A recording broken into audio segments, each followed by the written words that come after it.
Welcome to Big Dave's Farm Life. On today's episode, we're going to cover the subject of warm season annual plants for forage and for hay. So, without further ado, let's get started.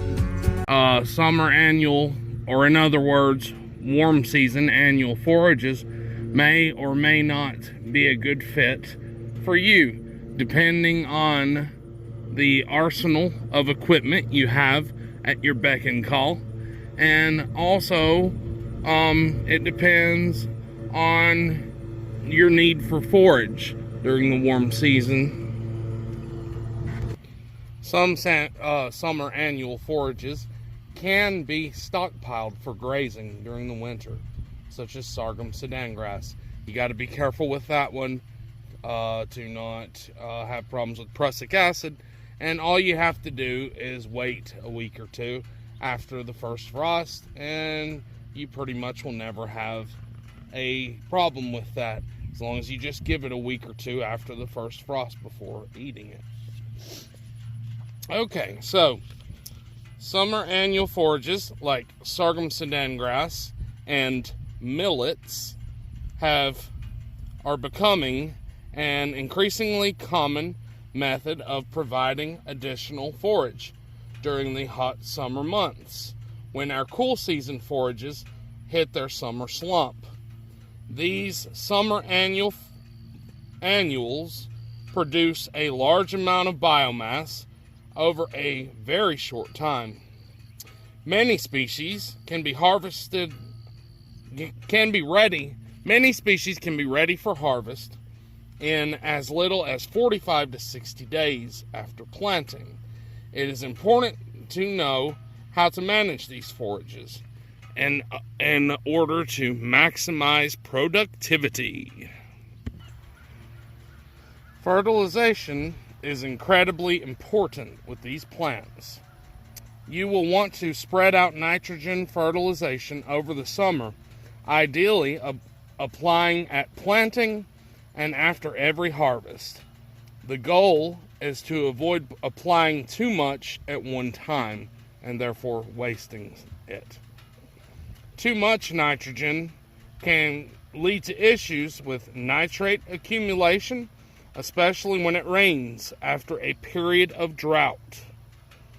The plant takes up water along with excess nitrogen, and it can't convert all the nitrogen into protein right away, leading to an accumulation of nitrates.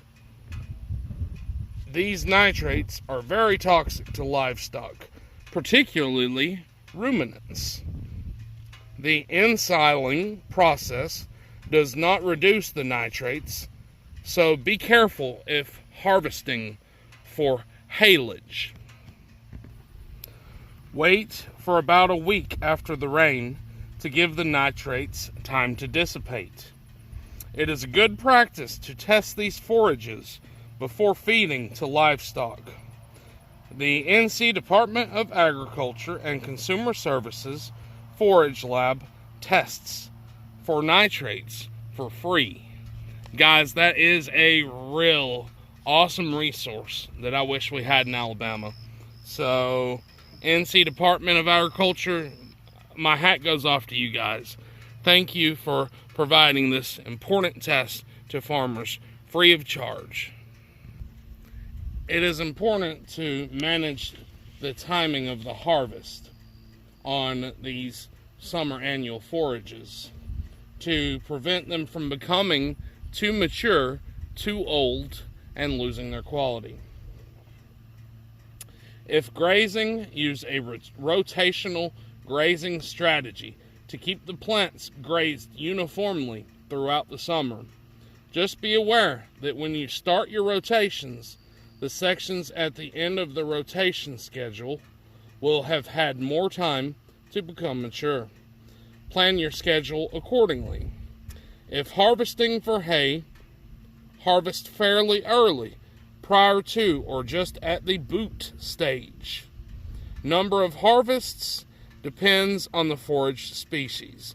Some summer annuals are only good for one harvest, while others are able to withstand multiple times of cutting due to regrowth ability.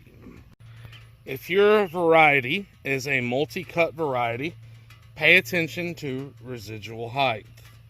These forages need plenty of residual to provide adequate regrowth for harvest, since their growing point is higher than most cool season grasses.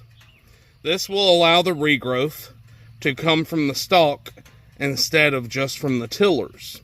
If rotational grazing, you will need to monitor the height of these forages carefully to avoid grazing too low.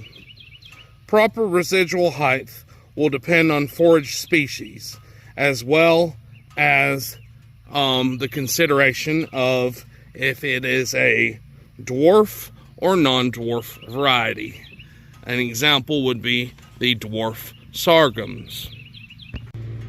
Like with any new product or management style, there will be a learning curve when it comes to incorporating summer annuals in your forage program. But with some time and experience, you can learn to manage these forages to best fit your operation. Alright guys, I thought I would show y'all my little summer annual test plot. This is a variety of sargum sudangrass. I believe it's called sugar grazer, and it's supposed to be a variety that is more leafy and has a higher sugar content. Now guys, I've had this out here for about 4 to 5 weeks. No nitrogen fertilizer. Guys, this one comes to about my shoulder. 5 weeks of growth. I mean, is that just not amazing? Thanks so much for coming to Big Dave's Farm Life. Please like, share, and subscribe. And remember, keep the dirt on your hands.